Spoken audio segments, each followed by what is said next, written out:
अस्सलाम वालेकुम, my name Rabia Rubani. Welcome to Pharma Whisper. आज जो हमारा टॉपिक है वो बेसिकली इमल्शन का एक टॉपिक है विच इज़ इमल्सिफाइंग एजेंट्स। ठीक है, हमने पढ़ा था कि प्रीवियस लेक्चर्स में इमल्शन क्या होता है, उसकी टाइप्स क्या होती हैं और उसकी हमारे पास क्या होती है थ्योरीज। मैंने कहा था जो थ्योरीज है वो बहुत ज़्यादा इंपॉर्टेंट है इमल्शन की। मोस्टली इमल्शन में से जो क्वेश्चन आता है वो थ्योरीज का ही आता है।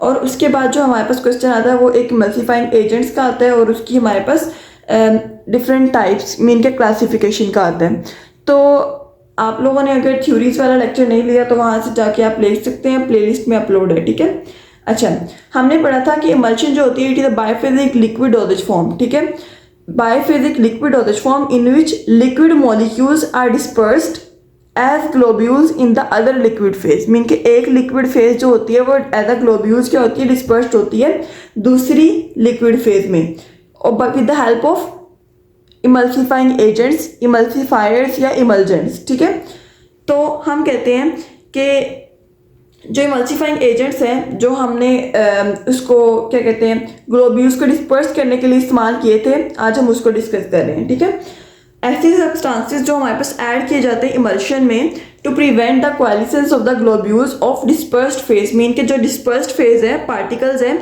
इसकी कोएलिसेंस मीन कि इसकी एग्रीगेशन को जो प्रिवेंट करते हैं उसको हम क्या कहते हैं, they are called the emulsifying agents या इमल्सिफायर्स या इमल्जेंट्स। ठीक है, अच्छा, ये किस तरह से करते हैं मतलब उसकी एग्रीगेशन को प्रिवेंट कैसे करते हैं, तीन तरह से करते हैं। Reduction in the interfacial tension. Mean के पार्टिकल के दरमियान क्या करते हैं, इंटरफेशियल टेंशन को क्या करते हैं, रिड्यूस कर देते हैं, जिसकी वजह से क्या होती है थर्मोडायनेमिक स्टेबलाइजेशन होती है। हमने पढ़ा था जो हमारे पास इमल्शन है वो क्या होती है, हमारे पास अनस्टेबल होती है, तो हमने इसको स्टेबलाइज करना है with the help of emulsifying agents. ठीक है, और हमने इसको स्टेबलाइज क्यों करना है, बिकॉज हमारे पास जो होती है emulsion it is a doses form.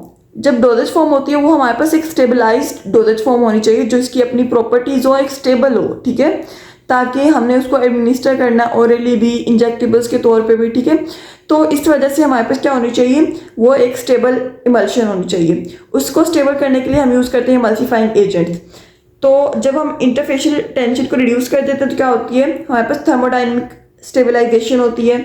या हम क्या करते हैं, जो इमल्सिफाइंग एजेंट्स होती हैं वो क्या बना देते हैं, वो हमारे पास formation of rigid interfacial film. Mean के हमारे पास मॉलिक्यूल्स के ऊपर एक रिजिड इंटरफेशियल फिल्म बना देते हैं, एक रिजिड लेयर बना देते हैं।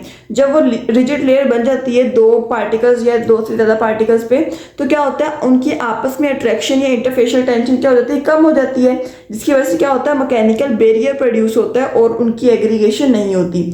और हम थर्ड वे से कैसे करते हैं, it is the formation of electric double layer. Electric double layer mean के इलेक्ट्रिकल बैरियर बन जाता है, जिसकी वजह से क्या होता है उसकी एग्रीगेशन नहीं होती।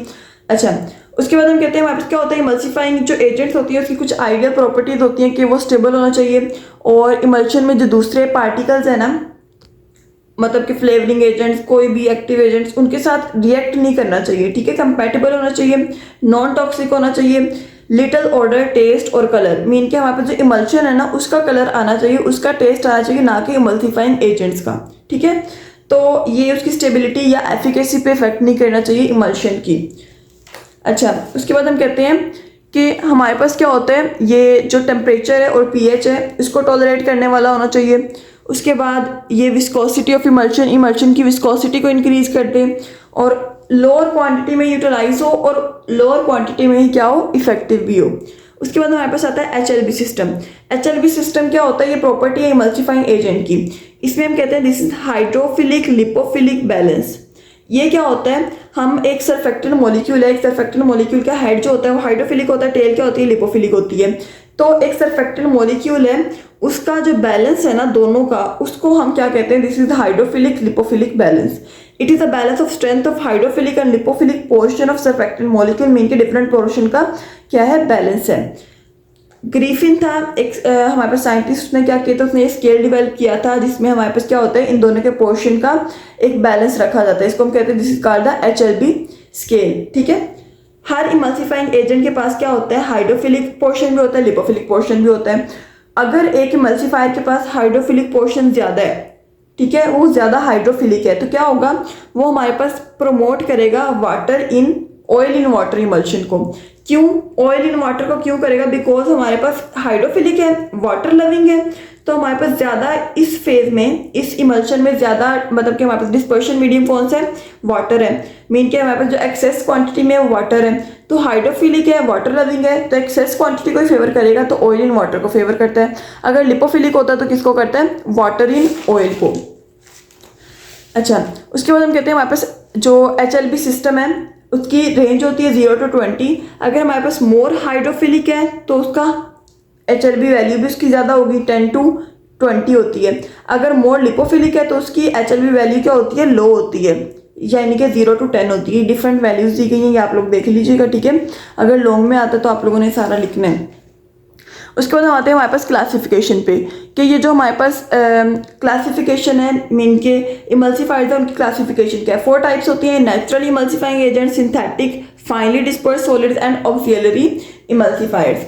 जो नेचुरली इमल्सीफाइंग एजेंट्स है वो नेम से शो हो रहा है कि हमारे पास क्या होते हैं? They are obtained from natural sources, ठीक है, derived from natural sources like plants, animals, minerals. और ये क्या करते हैं? ये हमारे पास क्या करते हैं? बेसिकली इमल्सीफायर्स यूज होते हैं टू स्टेबलाइज द इमल्शन। ये हमारे पास क्या करते हैं? इमल्शन को स्टेबलाइज करते हैं। इसको हम कहते हैं they are hydrocolloid emulsifying agents. और ये हमारे पास मल्टी मोलिकुलर फिल्म बनाते हैं। ये मल्टी मोलिकुलर एक पार्टिकल के ऊपर मल्टी लेयर्स बनाते हैं, जिसकी वजह से क्या होती है? जब मल्टी लेयर्स बनती हैं तो क्या होता है? उसकी विस्कोसिटी इंक्रीज होती है, जिसकी वजह से क्या होती है? उसकी स्टेबिलिटी भी इन्हेंस होती है। ये हमारे पास प्लांट डिराइव्ड भी होते हैं, एनिमल डिराइव्ड भी होते हैं, मिनरल्स डिराइव्ड भी होते हैं, और हमारे पास माइक्रोबायोलॉजिकल डिराइव्ड भी होते हैं। ये हम देखते हैं हमारे पास जो हमारे पास है मल्टी मोलिकुलर फिल्म कैसे बनी है। मीन के एक हमारे पास पार्टिकल की लेयर है, इसके ऊपर क्या है? मल्टी मोलिकुलर लेयर, मीन के मल्टी लेयर्स बनी है। एग्जाम्पल जेराटिन, लेसिथिन वगैरह आ जाती हैं, यूजेस आ जाते हैं, फूड में होता है, कॉस्मेटिक वगैरह सारी चीज़ों में होते हैं। सिंथेटिक इमल्सीफायर्स कौन से होते हैं? ये मैन मेड होते हैं, केमिकली सिंथेसाइज्ड होते हैं। ये भी क्या करते हैं? हमारे पास इमल्शन को क्या करते हैं? स्टेबलाइज करते हैं। बट इनका पाथ, इनका वे डिफरेंट होता है। ये क्या करते हैं? हमारे पास मोनोमोलिकुलर लेयर बनाते हैं, सिंगल लेयर बनाते हैं, और इसकी वजह से क्या होती है? उनकी इंटरफेशियल टेंशन को रिड्यूस करते हैं, ठीक है। वो जो थे हमारे पास नेचुरल, वो क्या करते हैं? हमारे पास विस्कोसिटी को इंक्रीज करके उसको स्टेबलाइज करते हैं। बट ये क्या करते हैं? ये हमारे पास इंटरफेशियल टेंशन को रिड्यूस करके इमल्शन को स्टेबलाइज करते हैं, ठीक है।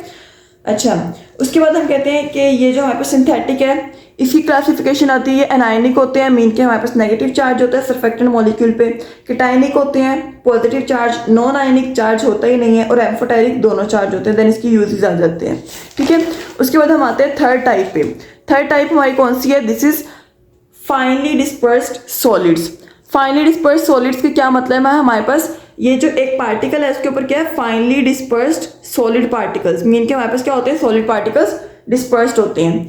इसमें हम कहते हैं solid particles rely on absorption to interface and like hydrophilic colloids function by forming a physical barrier to coalescence. Mean के हमारे पास क्या करते हैं? ये हमारे पास फिजिकल बैरियर प्रोड्यूस करते हैं। लाइक हमारे पास इस तरह पार्टिकल्स बना देंगे, जब एक दूसरे के पास आएंगे तो क्या होगा? फिजिकल बैरियर जो है वो प्रोड्यूस होगा, और इनकी इंटरफेशियल टेंशन क्या हो जाएगी? कम हो जाएगी, जिसकी वजह से क्या होती है? इसकी स्टेबिलिटी मेंटेन होती है। ये क्या करते हैं? सॉलिड पार्टिकल्स एक फिल्म बना देते हैं डिस्पर्स्ड पार्टिकल के दरमियान। ये हमारे पास क्या बनी है? एक फिल्म बनी है, किसकी? सॉलिड पार्टिकल की, जिसको हम कहते हैं this is called the particulate film, ठीक है। ये हमारे पास क्या होता है? फाइनली डिवाइडेड सॉलिड पार्टिकल्स जो होते हैं हमारे पास, ये जो सॉलिड पार्टिकल्स ऊपर लगे हुए क्या होते हैं? हमारे पास ऑयल और वाटर से वेट होते हैं, जिसकी वजह से क्या करते हैं? ये act as a emulsifying agent. इसका प्रोसेस क्या है? अगर ये बहुत ज़्यादा हाइड्रोफिलिक होते हैं, मीन कि अगर हमारे पास ये सॉलिड पार्टिकल्स क्या होते हैं? बहुत ज़्यादा हाइड्रोफिलिक हैं, तो क्या करेंगे? हमारे पास एक्वस फेज में रहते हैं, ठीक है।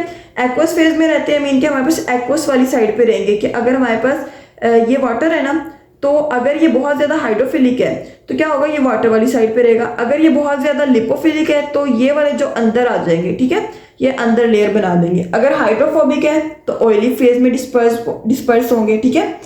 अच्छा, इसमें हम क्या कहते हैं? इसमें हमारे पास क्या होती है? इस तरह हमारे पास फिल्म बन जाती है डिस्पर्स्ड पार्टिकल्स के दौरान, ऊपर या अंदर, ठीक है, जहाँ पे जिसके अकॉर्डिंग बनती है। इसको हम कहते हैं, जिसकी वजह से हमारे पास क्या होती है? क्वालिसेंस नहीं होती। एग्जाम्पल में हम कहते हैं मैग्नीशियम हाइड्रोक्साइड वगैरह, यूजेस फूड एंड बेवरेजेस वगैरह आ जाती है, उसकी सॉलिड पार्टिकल्स की ये डायग्राम भी बनी हुई है। उसके बाद हमारे पास क्या आता है? इट इज़ फोर्थ टाइप होती है which is auxiliary emulsifiers. Auxiliary emulsifiers क्या होते हैं?